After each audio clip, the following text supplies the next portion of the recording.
service of prayer, each individual soul joined in a community of worship. One God.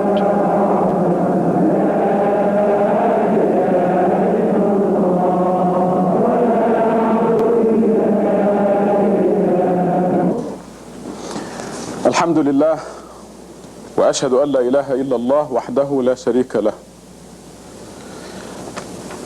This, inshallah, will be the most important khutbah I've ever delivered so far, so please pay attention, special attention this time. I will try to repeat the important points, and I want you to bear in mind that I'm talking to you. You. Don't say he's talking to somebody else. Recently, I have come to a very important conclusion about believing in God. And this started in the Muslim Perspective issue of February 1987 with the title, Satan Believes in God. It dawned on me that throughout the Quran we are taught that the majority of believers in God are going to hell. In Surah 12, verse 103, it says, most people, no matter what you do, will not believe. And then in 106, we're told that the majority of those who believe will go to hell. This is in Surah 12, verse 106. And then we read in Surah Al-Mu'minun, number 23, verses 84 through 90. I'm going to quote starting at 84. Say, to whom belongs the earth and everyone in it, if you know? They will say, to God. Say, would you then take heed? Or how come you do not take heed? Say, who is the Lord of the heavens, the 7 universes, the Lord with the great dominion? They will say, God. Say, how come you do not observe righteousness or do not observe God? Say, to in whose hand is the kingship of everything, over everything? The one that can come to your help and does not need any help, if you know. They will say, God. Say, how come you have been bewitched, have gone astray? So, and in Surah 29, verse 61 says, if you ask them who created the heavens and the earth and committed the sun and the moon, they will say, God. And then the verse ends by asking how come they deviated. In Surah 29, verse 63, it says, if you ask them who sends water from the sky to revive dead land, they will say, God. Say, praise be to God. How come most of them do not understand? So all these verses and many more throughout Quran tell us that people believe in God, Satan believes in God, but they are still going to hell. Now why? And the very important conclusion is, you do not believe in God unless you know God as He really is, with all His qualities. Namely, especially, that God runs everything, that God is doing everything. And this will shed a new light on our submission to God, our acceptance of whatever is happening to you personally or in the world, to anybody, to anything, to any country. We do not believe in God unless we believe that God is running everything. And at this point, I would like to suggest a dhikr for you, something for you to do. Every day, wherever you go, when you're driving or sitting or you have nothing to do, or even if you have something to do, I want this to dominate your life, even mentally, even when you're doing something. I want you to repeat always, God is running everything. God is running everything. This is your new dhikr, our new dhikr. Because it will, the whole world will look different to you. When anything is happening that may turn you into an objector, not a submitter, this will remind you that God is doing everything and that you are objecting. As a believer, you have no business losing your temper, for example. You're not a believer if you lose your temper. And as I said at the beginning of the khutbah, I'm talking to you. Don't say he's talking to somebody else. I'm talking to you. Yes, you, Abdullah, Gatut, Muhtasham, Ahmed, other Ahmed, Frank, and so on. I am talking to you, every one of you. You have no business losing your temper, because this indicates you're objecting to something God is doing. We must know that God is doing everything. Even the things that Satan is doing, they are following God's law. A good example in the Quran is before the creation of Adam, God is telling the angels, I'm putting on earth a representative. Which in a nutshell says that God, of course, knew that Adam was going to be duped by Satan and will go down to earth. Because when Satan tricked Adam, God said, go down to earth, all of you. But before the creation of Adam, God is telling the angels, I'm going to place on the planet Earth a representative, the human being. So even though Satan tempted Adam and Eve, God is doing everything, because everything is going in accordance with God's will.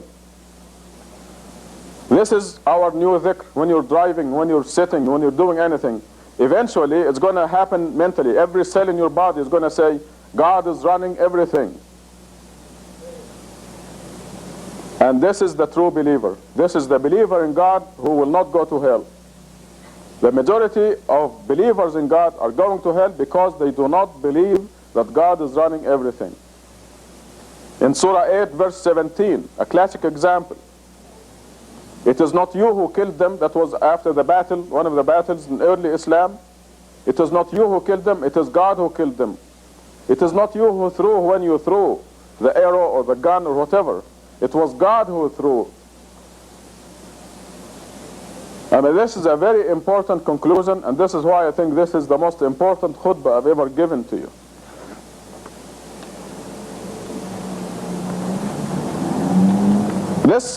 I made a trip recently to Egypt, and everything that happened in that trip told me that we don't do anything. We do not do anything. God is doing everything. The timing of my arrival, the timing of my leaving. I mean, I get on the telephone and say, TWA, I'm changing my reservation from Tuesday to Thursday. I decided to change I didn't decide anything. I didn't change anything. Believe me, God is doing it. God is doing everything. In Surah number 12, again, the brothers of Joseph decided not to kill him, right? They decided not to kill him. They decided to throw him in the well. But before this happens, way before this, years before they make this so-called decision of theirs, Joseph sees the dream. The sun, the moon, and 11 stars bowing before him. With his father, his mother, and his 11 brothers bowing before him. Something that was to happen after he's practically ruling Egypt as a man. So when the brothers met to kill him, the decision was already made. They could not decide to kill him. It was impossible. But here they are meeting, and they're taking votes. Shall we kill him? What shall we do with him? And then they decided, they think, not to kill him. God is running everything. And this is our new dhikr. Just keep telling yourself, God is running everything. Especially when you're at the brink of objecting to something or losing your temper. When you lose your temper, tell yourself, you must separate yourself from you as of now. When you lose your temper against a friend or a spouse or a brother or a sister or anybody in the street, you tell yourself, you're not a Muslim. You're objecting. Because God is running everything. Believe me, when your friend or your wife or your husband behaves in a certain way that gets in your nerves, God is doing it. And it's because you deserve it. So you have to get on yourself and correct yourself. And catch yourself objecting, not submitting to God. God runs everything.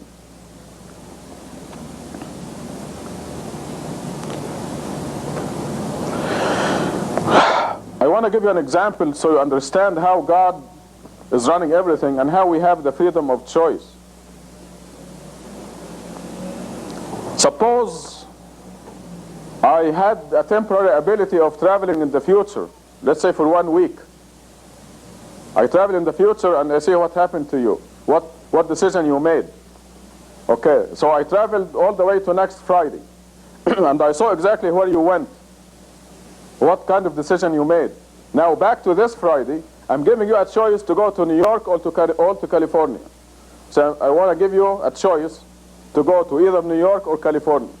So I'm giving you a choice. You're going to freely choose California or New York for your trip. But I already know, see, because I traveled in time this 1 week and I know that you decided to go to California. So even though I'm giving you the freedom of choice, I know exactly what you're going to do and where you're going. But it is much more than this. I don't think we can really understand it. God runs everything. And this is the condition. This is a quality of God. And if you don't know this quality, you don't know God and you don't believe in God. And this is what the Quran means by all these verses. When Satan inflicts disasters, diseases, cancer on people, Satan is doing this in accordance with God's law. And we see this in the Quran. I remind you, for example, of the disciples of Jesus when they demanded a feast from the sky. And God said, okay, I'm going to send it down, but if any of you disbelieves, I will punish him severely, more than anybody that I ever punished. Now you know that the punisher will really be Satan, but God, this is God's law. When they disbelieve, they step out of God's kingdom, then Satan will inflict the damage, but God is doing everything. So even the actions of Satan are under God's control. God is running everything. God will not be a God if he wasn't running everything. So this is a quality of God that we must recognize. And we're going to commemorate it. This is in our own language, in English. And you drive your car and you say God is running everything. And you look at everything and you say God is running everything. Because this is the condition of belief in God. The Quran says very clearly, when something good happens to you, it is from God. When something bad happens to you, it is from you. But God is running everything. God created the fire. You can use it to cook a steak, from a raw steak to a delicious cooked steak, unless you like it raw. But you can also put your finger in that fire and burn your finger. So God created the fire to be in your service, but if you choose to put your finger in it and suffer, then this is from you, not from God. But it is God's law that made the fire as burning. If you put your finger in it, it burns. It's God's law. It's one of the physical laws. There are many invisible laws. Like if you disobey God, if you go drink, for example, it's exactly like putting your finger in the fire, but the punishment is not as visible. You can be sure you'll pay. It's just like that, like the fire and putting your finger in it. Alcohol and drinking it. Drugs and taking them. Adultery and committing it. All these things, there are laws that God's laws govern them. And the punishment, the physical, the fire, putting your finger in it, the punishment for God for the sins are exactly in the same way, but they're not as visible. They're just as painful, if not worse. And this explains all the problems we see in the world. The people breaking God's law and paying the price, just like putting their finger in the fire. What is our role? What do we do? God is doing everything. We do only one thing, one decision, to be with God or not. After that, God takes over. But we are absolutely free in that decision. To submit is already done. And the choice, our choice, is to willingly submit or unwillingly submit. And those people who don't believe in God out there, they are submitting to God except unwillingly. I mean, they can't control the number of beats of their heart, for example. I mean, that's one of the visible things. But God runs everything.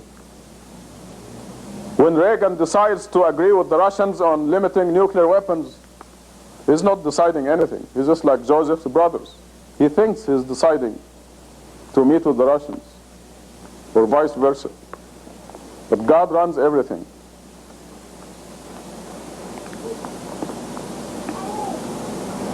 We know also that the angels are as free as we are, from the incident where Satan refused to obey God and bow down before Adam. God wants his creatures to be free as far as that decision is concerned, until the day of judgment. The eternal day of judgment, there's no more. We'll see everything, and we'll submit. Everybody will submit, including the dwellers of hell.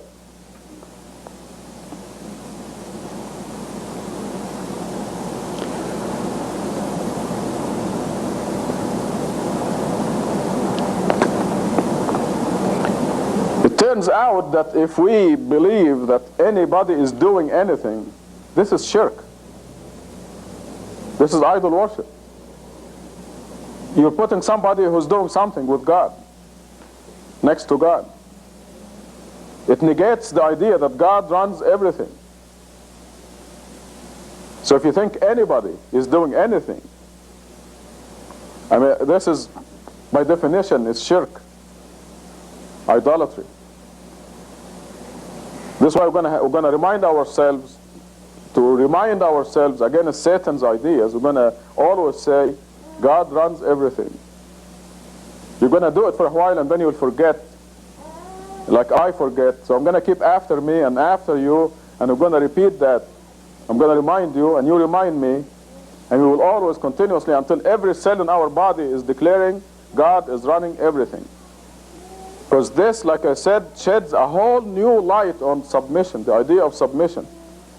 And this sign out there on the wall, happiness is submission to God, is a profound sign. There's a lot more to it than meets the eye. You're going to be perfectly happy. And this dhikr, where God runs everything, is going to help you into total submission. Because anytime you start to complain or object, you're going to remind yourself, God runs everything. I'm complaining against God. I'm complaining from God is doing this, so I'm complaining. I don't like it.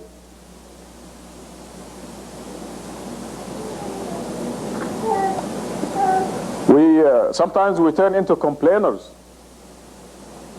And we have to catch ourselves. Complainers will complain when things are good. They'll complain when things are bad. They get into a rut. And they'll complain continuously. That's objection. That's the opposite of submission. There's a good example of decisions. The May issue of the Muslim Perspective, we decided to print a certain number, and we said, okay, we're going to get to these Muslim organizations. They don't deserve the Muslim Perspective anyway, so we're going to skip one, do one and skip one. So we'll send only Muslim Perspectives to half of them. And okay, we made a decision, right? We make decisions, but God makes the decision, and God's decision prevails. So the next day, the press, they call me and they say, guess what? We made a mistake. So what? Should we change the page? They printed one page on the wrong side. So they have to do it over for nothing. So we ended up with a large number of Muslim perspectives anyway, and we had to send the perspective to everybody. But this is an example of deciding, right? We decided to eliminate these names, but God decided, no, you're going to send it to every single one of them. God runs everything.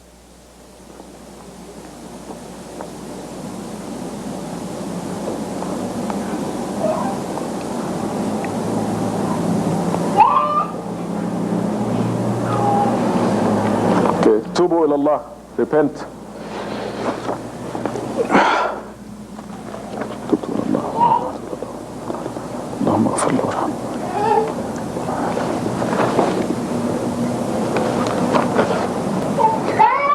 Alhamdulillah, وأشهد أن لا إله إلا الله وحده لا شريك له. I believe this dhikr is very important, very significant, and I believe it's going to help all of us. So I'm going to repeat again, impress on you that wherever you have a chance, continuously, God is running everything, God is running everything, God is running everything. Silently and loudly, and every chance you get. And eventually, like I said, every cell in your body will be pronouncing this important decision. This is the requirement to make it to heaven.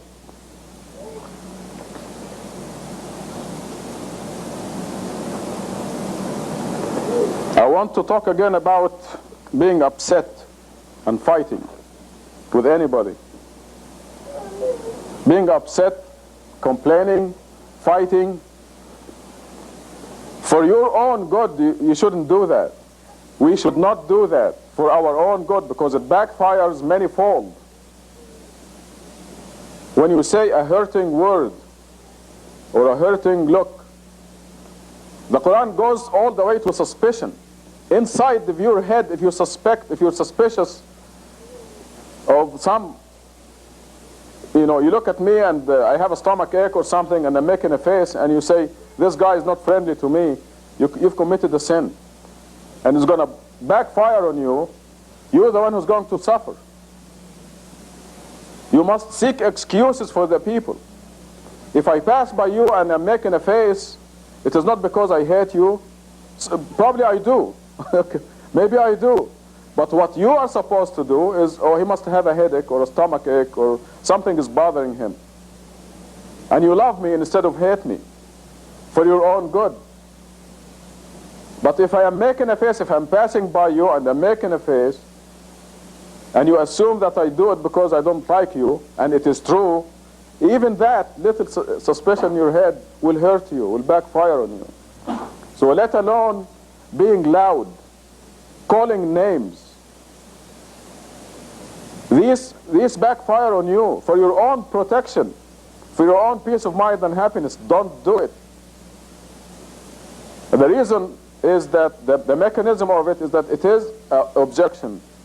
It is complaining against what God is doing. God is running everything. And if your husband or wife or your friend is behaving in a certain way, it's because of something you have done. You have to join your wife or your husband or your friend and call you names or whatever the other person is doing. You ally yourself with your enemy against yourself because it's something you have done. So God is punishing me for something I have done. I have stepped out of God's laws. And always remind yourself, God is running everything. And don't say, I'm talking to somebody else. I'm talking to you, every one of you. And me. I have to remind myself. I think I'm the oldest person in this place. Anybody older than me? Gosh. See, from my experience, as being your elder, I'll give myself the privilege of advising you. From experience, it backfires on you when you lose your temper. Happiness is submission to God. You have to make a decision right now that you will never be upset. You will never complain. Let other people complain. Let them be upset. Let them call you names. You take the defeated side because for your own good. Because believe me, you're a lot happier this way. And you end up victorious. There is nothing in this world that is worth being upset about. Believing that God runs everything, as you read in the Quran, equals, or is better than, is better than owning everything in this world and twice as much. If you own Manhattan and all the real estate on Manhattan, they consider you rich. So I'm not talking about Manhattan, I'm talking about all of the United States, all of Japan. If you own Hong Kong, you'll be rich with all the real estate over there.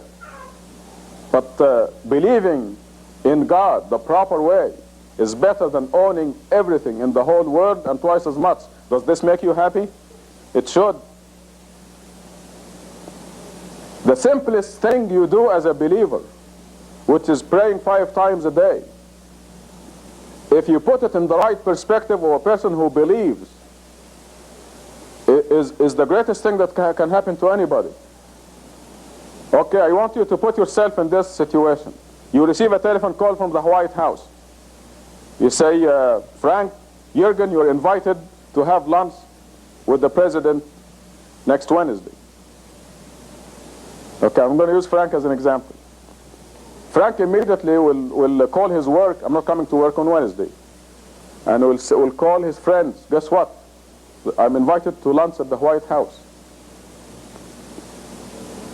And he'll find the best clothes to put on for that important meeting.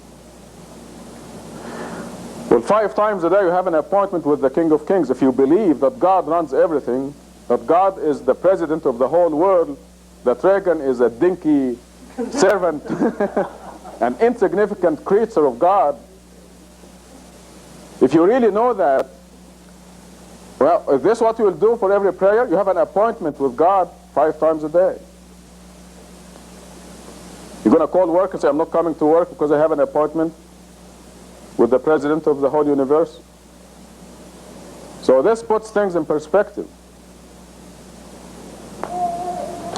You're going to seek excuses not to go to the White House? I have a headache, Mr. President. Most people will go even though they have the worst headache, a migraine, you know, and everything. They'll still go.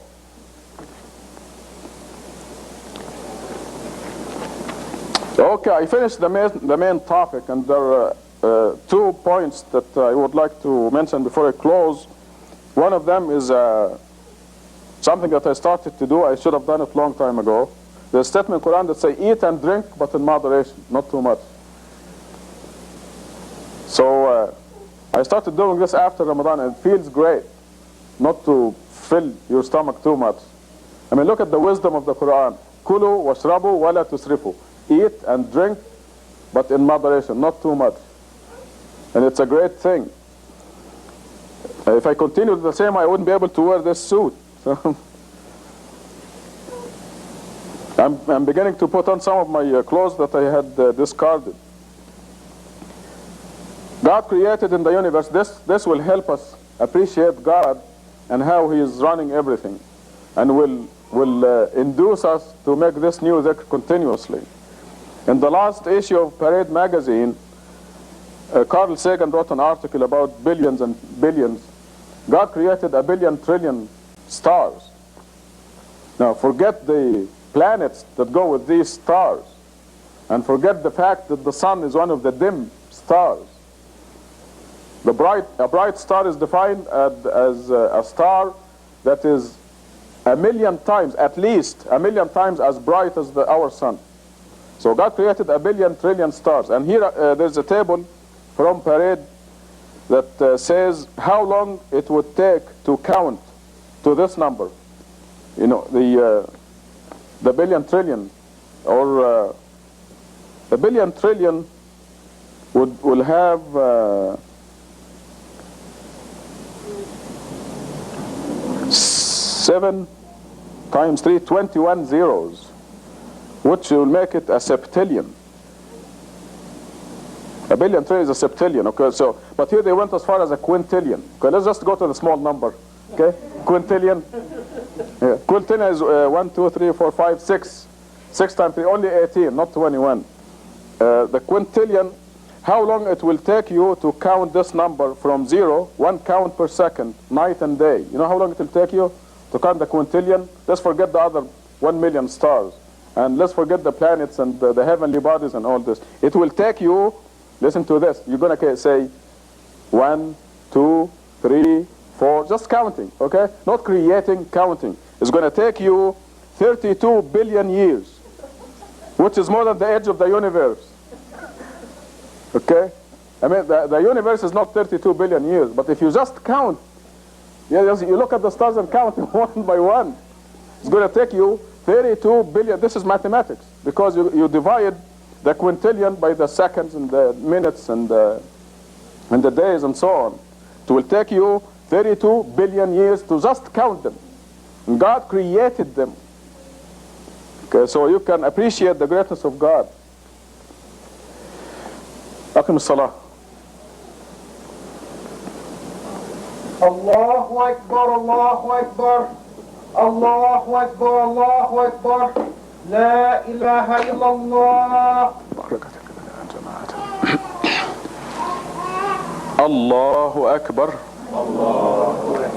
بسم الله الرحمن الرحيم الحمد لله رب العالمين الرحمن الرحيم مالك يوم الدين إياك نعبد وإياك نستعين اهدنا الصراط المستقيم صراط الذين أنعمت عليهم غير المغضوب عليهم ولا الضالين الله أكبر.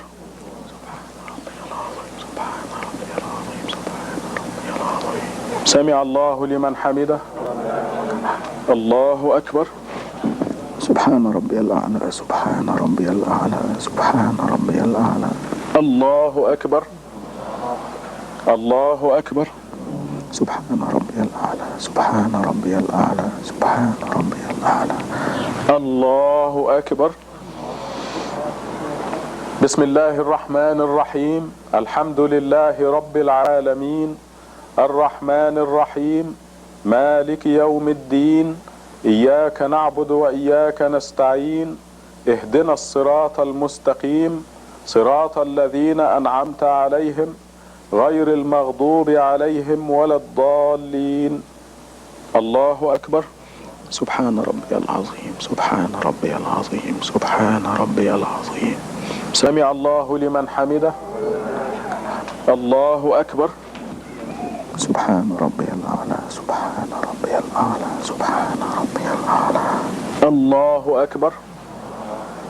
الله أكبر. سبحان ربي الأعلى سبحان ربي الأعلى سبحان ربي الأعلى. الله أكبر. أشهد أن لا إله إلا الله وحده لا شريك له. السلام عليكم. السلام عليكم ورحمة الله.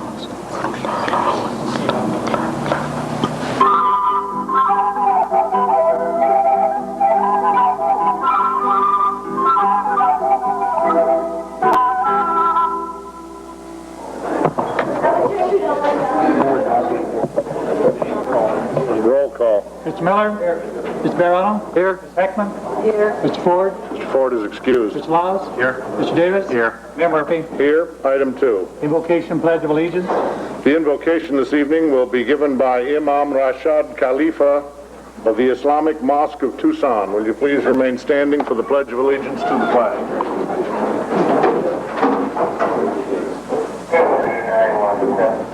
In the name of God, the most gracious, the most merciful, praise be to God, Lord of the universe, the most gracious, the most merciful, Master of the day of recompense.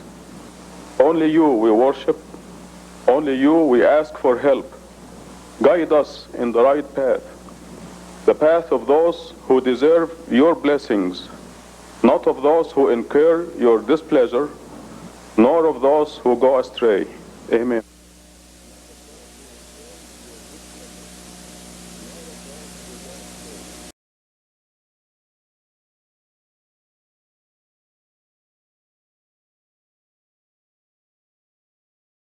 United in this place of prayer, each individual soul joined in a community of worship. One God.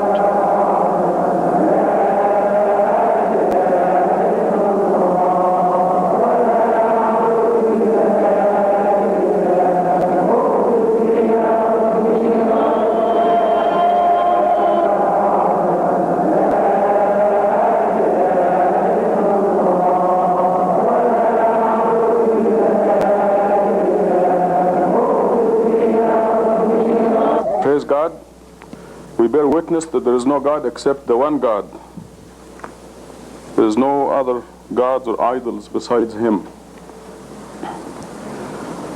In the last khutbah, we reached the conclusion that you do not really believe in God unless you know that He is doing everything.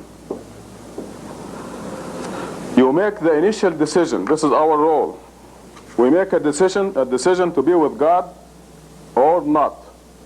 And not means you be with Satan, because there's no other choice. You're either with God or with Satan. And this is the decision we have, where we have absolute freedom of choice. After that, you're either guided by God or messed up by Satan. But the ultimate doer of everything is God. And everything is happening in accordance with God's will.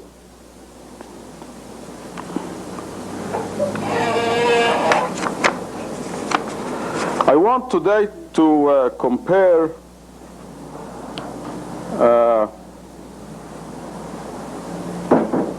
our priorities. I just remembered an idea. I have to write it down so I don't forget. I want to use the board here to illustrate something about priorities.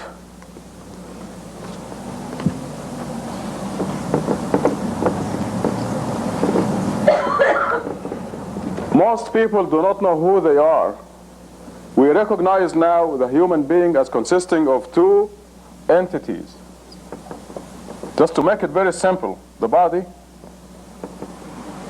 and the soul.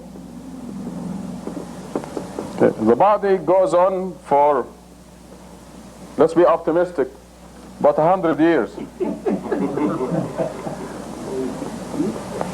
And then it dies, becomes nothing. The soul is the real person, the real you. This is the real person right here. And it goes on for eternity. The body has requirements, and the soul has requirements. The body, now what I want to compare here is what we do for this entity and what we do for this entity. For this entity, people start with the infant. The infant is given milk and nourished, given shots, painful shots, and growing pains, and teething.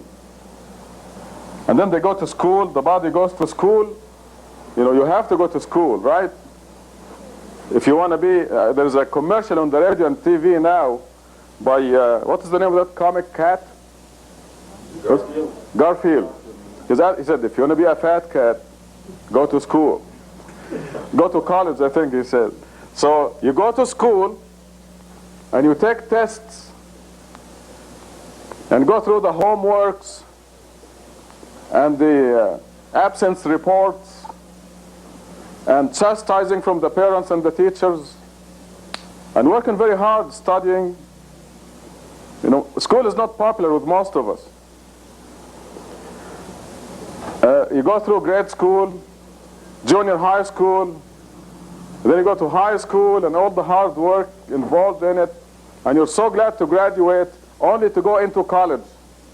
Then you're a freshman and you study very hard and work and you're very busy, you know, devoting a lot of effort and time and money to go to school. Because, why?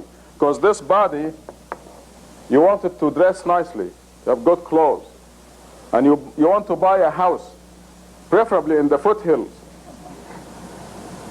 with so many rooms and luxuries and carpets and drapes.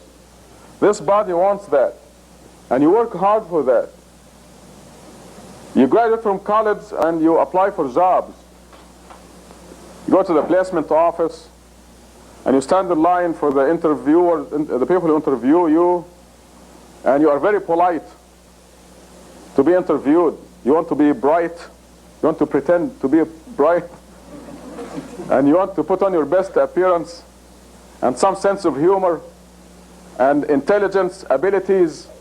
You know, you pretend to be perfect for the interview, and you get the job. And then you do a lousy job and you're fired. Then you're applying for other jobs and you're miserable. You know, all this is for the body, because the body wants clothes, housing, food. And we do all this work for the body. Now, what are they doing for the soul? The average person. Now, this is the real person. Now, after all this, the body dies, goes to dust, comes nothing. There was a person, this body would belong to a person called Rock Hudson. Remember that name? Rock Hudson. Okay, he died recently. This is why you still remember him. And Rock Hudson was a very successful person. Lots of money, fame, covers, magazine covers, on the front covers, TV, movies, wealth, Beverly Hills mansion. His body had a lot of fun. And he also broke God's law, as we know, and he died in humiliation. Now the real person, Rock Hudson, does exist. The real person. What did he do for this body, and what did he do for this? What did the fame and money and bring him? What was the value of the fame and the money that he accumulated? Remember George Liberace? The glitter, the suits that he was wearing, and the showmanship and the clapping, the people clapping for him, the performances he gave, and how many millions of dollars he made. But how much does he, the real person, have? At the end, the mortician was afraid to touch him because of the virus, AIDS virus. Rockefeller, any of them. So the body, people work very hard for this entity here. And what do they do for the soul? This is the question. What I'm trying to bring out is rearranging our priorities, or putting our priorities in perspective. What are we doing for the soul? What does the soul need? The soul needs worshiping God alone. This is the first step, because the soul is part of God in any way you want to look at it, because God said, I blew into Adam from my spirit. So the soul needs to worship God alone, and then it needs food, nutrition. The 5 daily meals, the 5 prayers are needed. You need fasting. People like Rock Hudson, for example, he put himself in the service of this body. He was serving this body. Whatever the body wants, he gave it. But he neglected himself. And if the soul was this size when he started, it is still this size now. Didn't grow, he didn't feed his soul. His priorities were mixed up. I'm using a real person as an example, because here's a person who attained fame and fortune.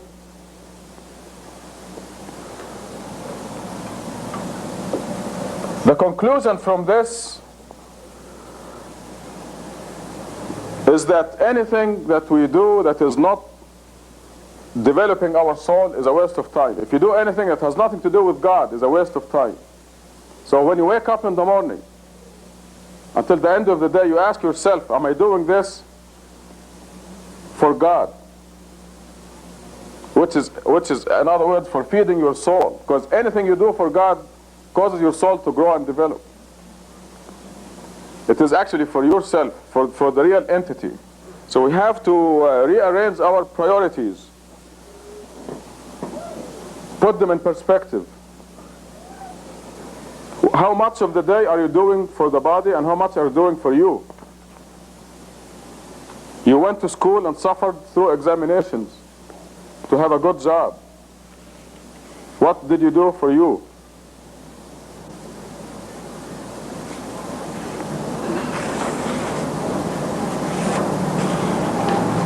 By the way, the 100 years compared to infinity is 0. So this is the proportion that you should do for yourself and for your body. You should do 0 for your body. And you should do 100% for you. It is not intelligent otherwise. Because this is 0. It's going to be nothing. So you have to put this in the service of you, and not the other way around. Almost everybody out there has the priorities reversed. They put this in the service of a vanishing garment.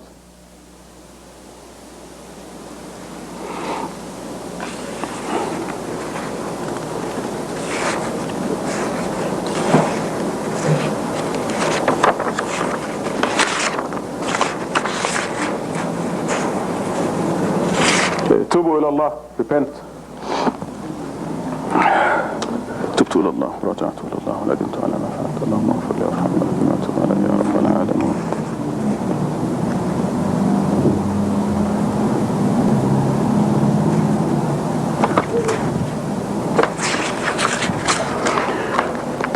الحمد لله وأشهد أن لا إله إلا الله وحده لا شريك له. From this diagram, I want to move on to comparing the believer, a Muslim, one who submitted to God, and a regular person.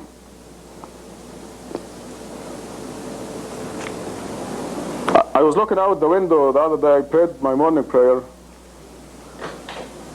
and about an hour later, one of my neighbors, I was looking out the window and I saw the neighbor coming out, and he was obviously very sleepy.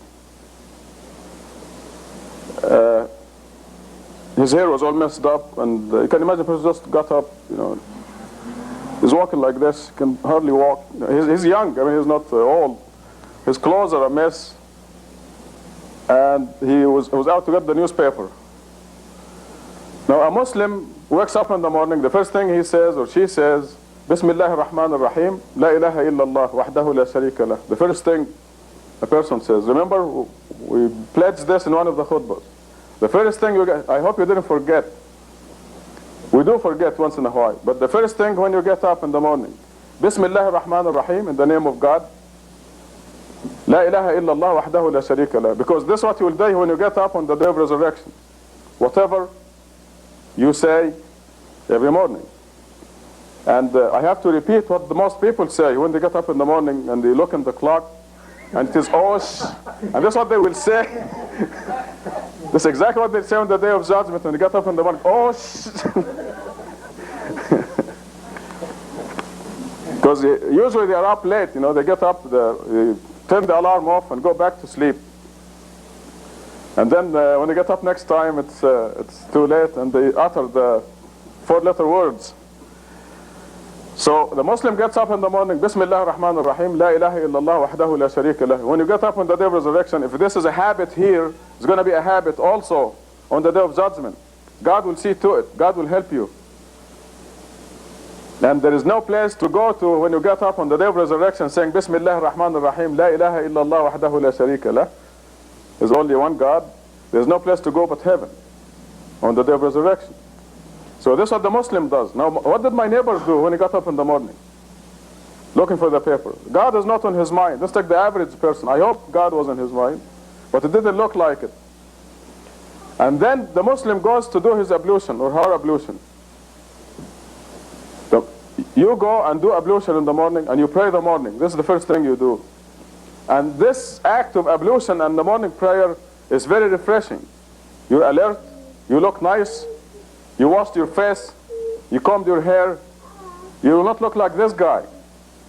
I mean, he really looked terrible. You only see that in the movies. Somebody just got up out of bed, you know. The Muslim commemorates God in every chance he or she gets. The Muslim sees the sun rise and says, Subhanallah. So all these are nutritions for the soul, for you, the real person. And your soul grows when you say, Subhanallah, glory be to God, as you see the sun rising. Because you're always conscious of God. The sun is rising exactly at the precise second and from the same spot that it is supposed to, without delay. And God committed that sun in your service. And you say, Subhanallah. You look at a flower and you do the same thing. Then you make a telephone call to one of your friends or associate and you say, tomorrow I'm going to do this and that, inshallah, God willing. There's a certain behavior of the person who has submitted to God, because you know that God is doing everything, and you know that you will do this and that tomorrow only because God wills. But God will do that. And the Quran gives you this very, very clear commandment. And then your kids get up and you admire them and you say, MashaAllah, this is God's giving to you. This is God's will that you have these children. And you thank God. Now the non-Muslim is unaware. God is not in his or her mind at all. And they are neglecting the real person, themselves, neglecting themselves. They'll be very careful to have breakfast. But they will not give breakfast to their soul. So you are living 24 hours a day, you are commemorating your Creator. And your Creator doesn't need that. God doesn't need any of our praise or our worship. We do. So you are being prepared for the eternal life, which is coming. You don't see anybody around who's 200 years old, do you? You haven't heard of anyone. It's coming, the day of resurrection. And then you'll be assigned that eternal rank, depending on the spot where you qualify, how much growth you did.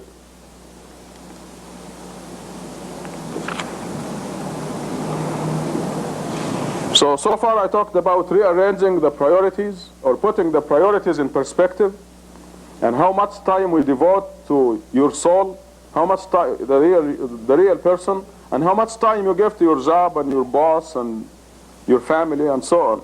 Strictly, you can give time to your family in the cause of God. Our priorities must be in perspective. This is why you are here, for the Friday prayer. You dropped all business and you are here for the Friday prayer. This is the correct priority. Anytime you are not here on Friday, you're out of God's grace. It's a commandment for every Friday. You drop all business and you go to the Friday prayer. And God associates this with business and profit. And God says it is better for you to drop business, because God runs the world, God is doing everything. And when you drop your business and go to the Friday prayer as God commands you to, God will see to it that you make more money, more profit. And you don't care, but it will come. Rearranging or putting our priorities in perspective. I'm going to read a couple of verses from the Quran that deal with this subject of priorities.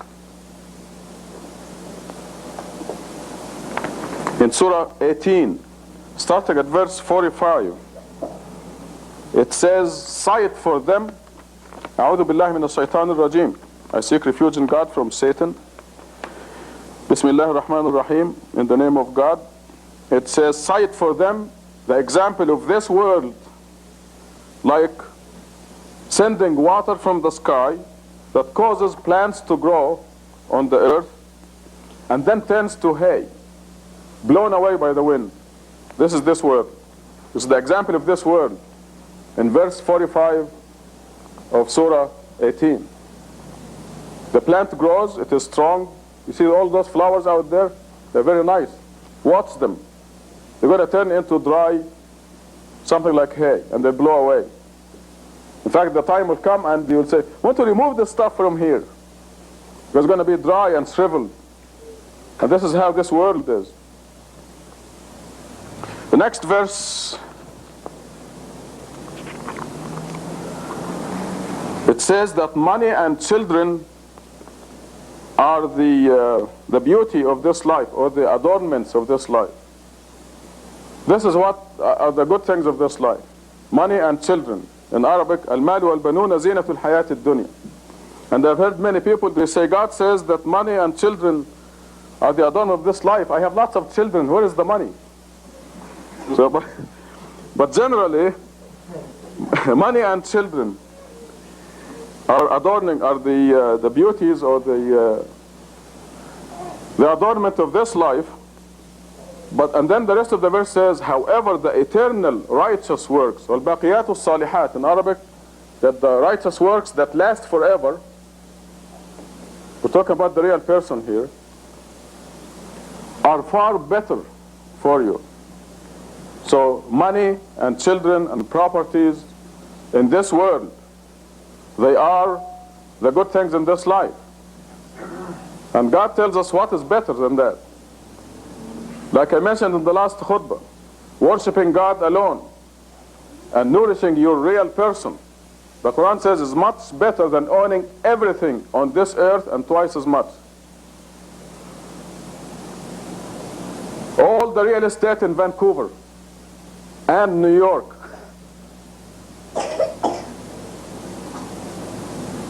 all the real estate in the whole world, all the oil, the gold, the diamonds, believing in God alone and feeding, nourishing your real person is much better when you have the right perspective, is much better than owning everything on earth and twice as much. So this verse 46 of Surah 18 says, money and children are the beauties or the good things of this world, but the righteous works that last forever are far better and provide better hope. وَخَيْرٌ أَمَلًا. The end of the verse is خَيْرٌ أَمَلًا. There is better hope in them.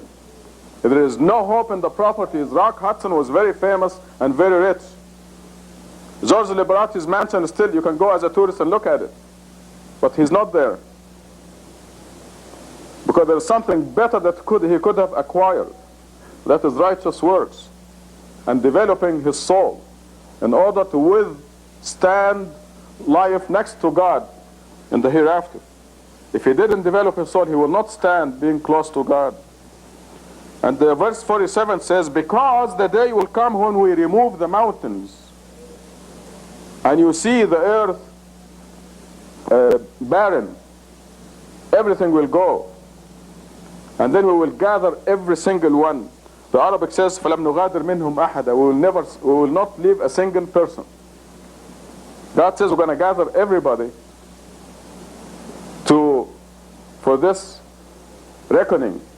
How much did you do for this vanishing garment? How much did you do for yourself? The reckoning is going to be automatic.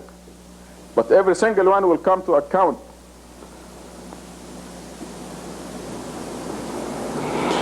The next verses go on and describe why the righteous works and feeding your soul is the number one priority. That when you do anything else, it's a waste of time. Anything else that does not develop your soul is a waste of time. And missing a Friday prayer, I'm missing this because you're all here. When you miss a Friday prayer for any reason, it's a terrible, terrible loss. Because being once a week a congregational prayer which you meet your brothers and sisters, and it's a commandment from God to do this. When you miss it, you miss a lot. I mean, I cannot put it in billions of dollars. We have to we always remember the right perspective. And the advice in Quran is to commemorate God 24 hours a day, every chance you get. You can turn your work into worship. Yeah, you can take the mail from the fellow. Open it. He has a express mail thing. And I need it. Bring it. These are papers that I need. It's 1 o'clock, so I'm going to read some material and it's some kind of a quiz. I want you to find out, to think where it is from, okay? Every addition or omission of a word or even of a single letter from the sacred text of the prayers destroys the religious meaning of the prayer as a whole and is to be regarded as a grave sin. A sin which could result in eternal exile for those who commit it. Remember, there are certain statements in the Quran that says, وَيْلٌ لِلْمُصَلِّينَ. Woe to those who are doing their prayer. I mean, those are people who are doing their prayer, but they end up in the negative because they are heedless of their prayers or because there are other reasons. So you must make sure that your prayer is perfect. Your salat, your contact, I'm not talking about supplications. I'm talking about your contact prayers. It is a recognized statement in Quran, وَيْلٌ لِلْمُصَلِّينَ. Woe to those who are doing their salat prayer, الَّذِينَ هُمْ عَنْ صَلَاتِهِمْ سَهُونَ, who are heedless of their prayers. They are not aware or they are neglecting something. Let me read this again. And I wanted to apply it to our contact prayer here. See, Barry is visiting us for the first time and he will wonder, why do we do the prayer in Arabic? And why this particular prayer? for example. And all of us ask this question. In fact, it's going to come up. So let me read this again. Every addition or omission of a word or even a single letter. Now, we in this mosque fully appreciate the mathematical composition of everything that's connected with our worships, the Quran, and even the bones in our body and everything else. So we should appreciate what is written here. Every addition or omission of a word or even of a single letter from the sacred text. Al-Fatiha is the sacred text that God gave us. The first surah of Quran. We cannot add anything to it. As you know, Satan succeeded everywhere in the Muslim world. They add the word Ameen. And our people in Washington, D.C. have a radio program, and I have one of the tapes here talking about this Ameen. And they got it from the dictionary, some recognized dictionary, and they read what Ameen is. Turns out to be an old Hebrew, Greek, something word that has nothing to do with Arabic. It is not in the Quran. But here, this is why Satan tricked the people into adding it. Every addition or omission of a word or even a single letter from the sacred text of the prayers destroys the religious meaning of the prayer as a whole and is to be regarded as a grave sin. So here's a person doing the prayer, committing a grave sin. Okay, let me go to another section. As I go, you will guess what I'm reading from. He and his disciples evolved a mystical theory, according to which the words and letters of the various prayers are not accidental, nor are they only vehicles for their literal meaning. I mean, ihdina as-sirat al-mustaqim, guide us in the right path. It's wonderful. But we are not saying the contact prayer for this literal meaning. There is much more to it. So listen to this. Nor are they only vehicles for their literal meaning. Their order, and especially their numbers, we certainly appreciate that, reflect a mystical harmony, a sacred divine rhythm. Next. No change can be tolerated in the text of the prayers, not even a minute one, because every change, even of one letter, would destroy the numerical harmony inherent in the text. So every letter that God composed in the first surah of Quran, Al-Fatiha, is numerically controlled.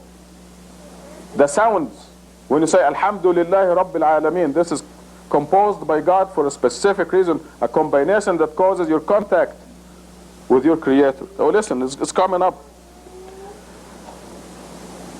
It does not matter, therefore, whether the change is beneficial from the point of view of meaning and content. I mean, you may think of composing a Shakespearean, excellent, literary marvel that praises God. It doesn't mean a thing. Forget it. It is not the meaning we're after. It's the numerical composition and the sounds.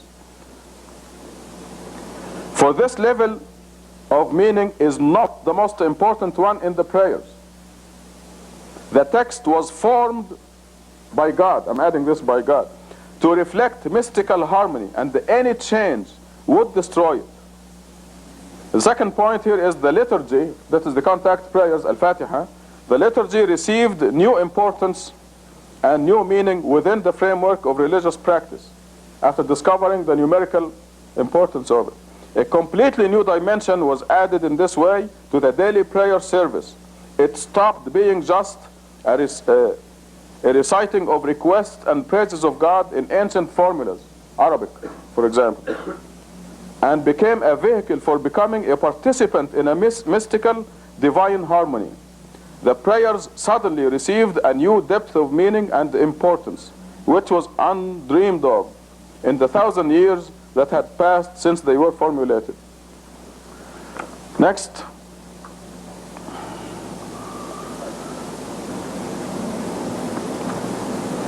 Okay, this will really tell you what this is coming from. The quiz becomes easier and easier. The fierce polemical tone of Rabbi Judah's criticism of the changes introduced by the Frenchmen in the prayers can therefore be explained as a result of his fear that the prayers may be regarded as completely human in origin and meaning, making them secular and meaningless in religious and mystical practices. A lot of people accuse me of being harsh with some people who are making changes in the prayers or in the Quran or in the practices of religion. But there is a precedent. It is fear for these people, and it is concern for them. According to him, even if the content and meaning of the prayer is religious, expressing love and devotion to God, it still will be just, quote, a secular song like that of the non-Jews, if it does not have the added mystical dimension of hidden truth, which cannot be revealed by the literal meaning of the words alone. In his polemic, Rabbi Judah does not defend only the specific tradition of prayer which he received from his parents and teachers. He also defends prayer as an elevating force, forming a salat, a connection between man and God, a connection that no mere words can achieve. So it is not just the words, there is a numerical mysticism in it. And the last section, all God-fearing people, when they pray, have to direct their prayers. When they say, blessed is God, alhamdulillah, when they say, quote unquote, blessed is God, and when they kneel before him and thank him and direct their prayers in their hearts only to his holiness alone, within which is his glory and which has neither form nor image. We direct it to God alone. أقم الصلاة.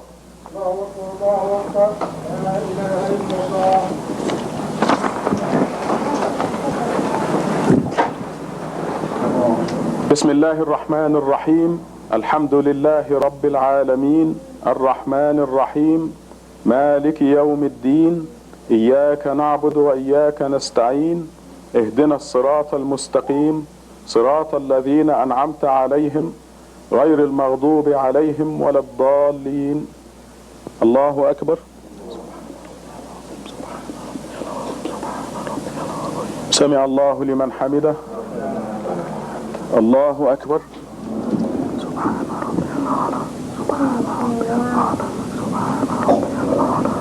الله أكبر. الله أكبر.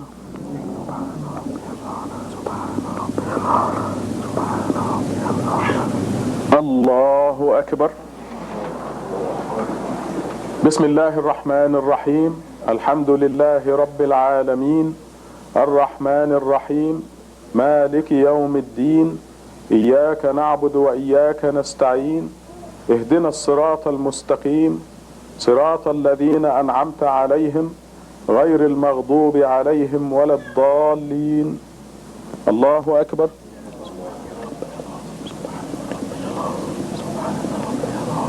سمع الله لمن حمده. الله أكبر.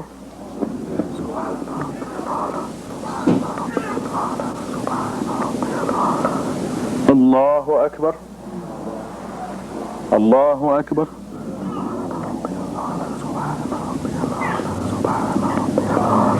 الله أكبر. أشهد أن لا إله إلا الله. السلام عليكم ورحمة الله.